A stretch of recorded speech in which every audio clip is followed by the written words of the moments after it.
ఎందరో మహానుభావులు అందరికీ వందనాలు. This means we salute all the scholars and educators in this gathering. Namaste. So it is our pleasure and honor to welcome you all to the Guru Vandana program. Especially for the teachers from Carmel Clay School District, we are kicking off Guru Vandana program officially today, not tomorrow. That email which came out today, this morning, I think it's probably precursor to our event. So welcome all. So mankind carries a very unique perspective, and it basically carries a special responsibility in that it is believed to be most spiritually awakened soul, with the capacity to truly mutually respect and understand each other in its own uniqueness and its own individuality. So the Namaste, what it means is the divinity in me bows the divinity in you. So the next time one of your students or anybody of Hindu faith says Namaste, they are doing with a great reverence and great respect and great love. So just keep that in mind. So it's not just a simple gesture. They truly mean the divinity in you.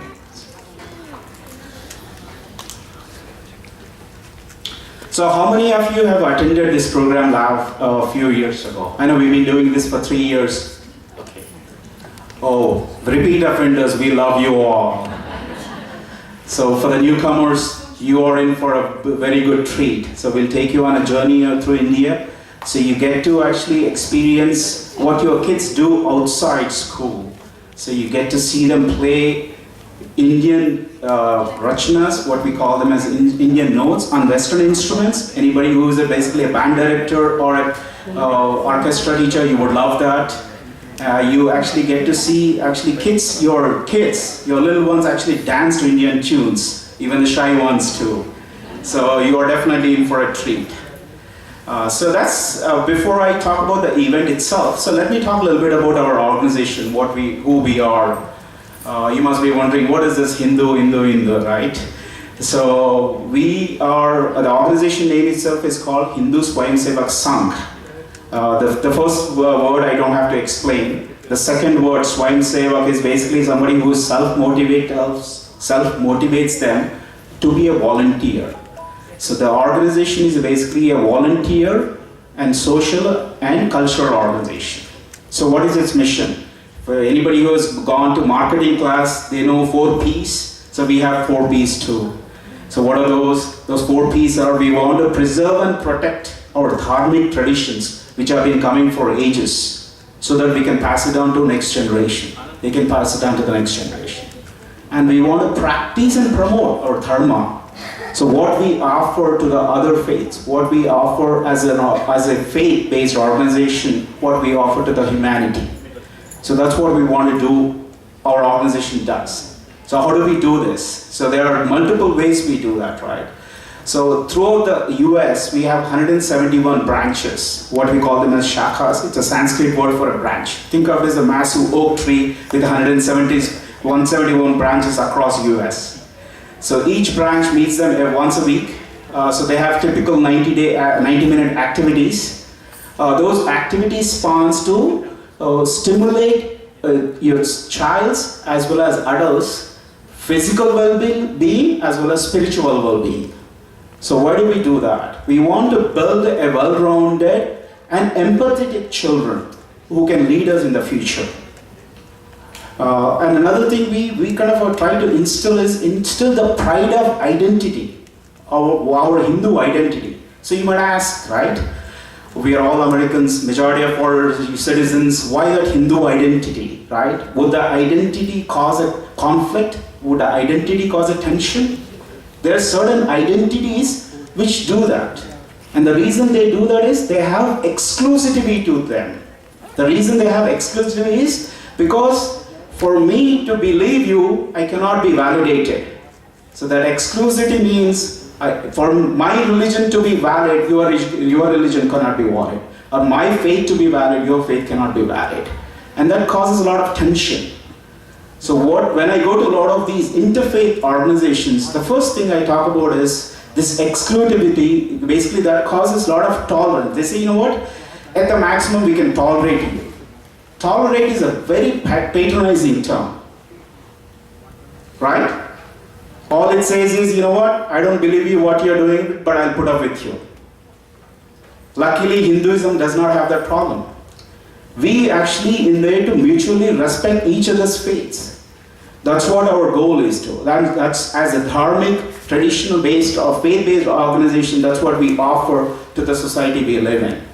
So what we do on a weekly basis to instill that in our children, so that when they see another faith-based, they have an empathy, they have a mutual respect to another individual. So if anything else, I want you to kind of take that away from this whole event, right? So that's in general what our organization does. I know we do a lot of things. We actually work within the community. We do a lot of service-based work, where we have done and actually packed meals for the hungry kids. We have clean moon trails. I mean, the idea behind it is we are all blessed with so much in our life. We want to give it back. And the better way to give it back than basically doing service without expecting anything in return. And that is enrooted in our Hindu dharmic traditions. So we want to instill that in our children. So we practice that. Then I talked about how many branches we have across the country. So in Indianapolis itself, we have 5 branches. There's one in Carmel, there's one in Columbus, Indiana. As we speak, a similar event is happening there, where we have invited quite a few teachers. They are going through the same process. So in a nutshell, that's what our organization is all about.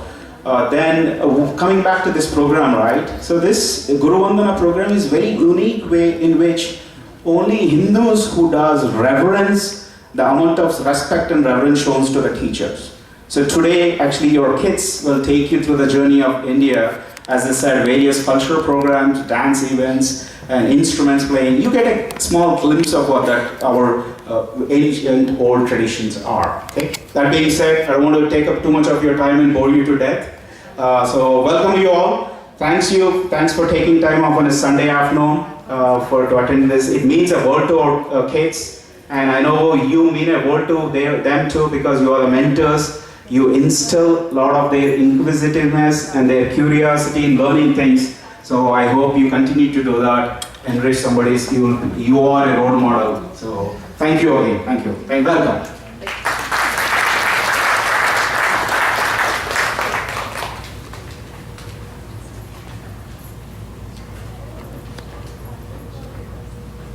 Namaste everybody. We are starting our program with a Vedic prayer. In any Hindu ritual, in every program, it's always started with a Vedic prayer. Our kids today are going to be chanting some shlokas to God Ganesha, Lord Ganesha, and Goddess Saraswati, and of course to the Gurus. Salutations to the reverential teacher who revealed to us the unfragmented, infinite truth which pervades the entire universe, and to the teacher who opened our eyes, blinded by ignorance. Guru is the creator, sustainer, and the destroyer, and is the timeless life principle. We offer our salutations to the glorious one.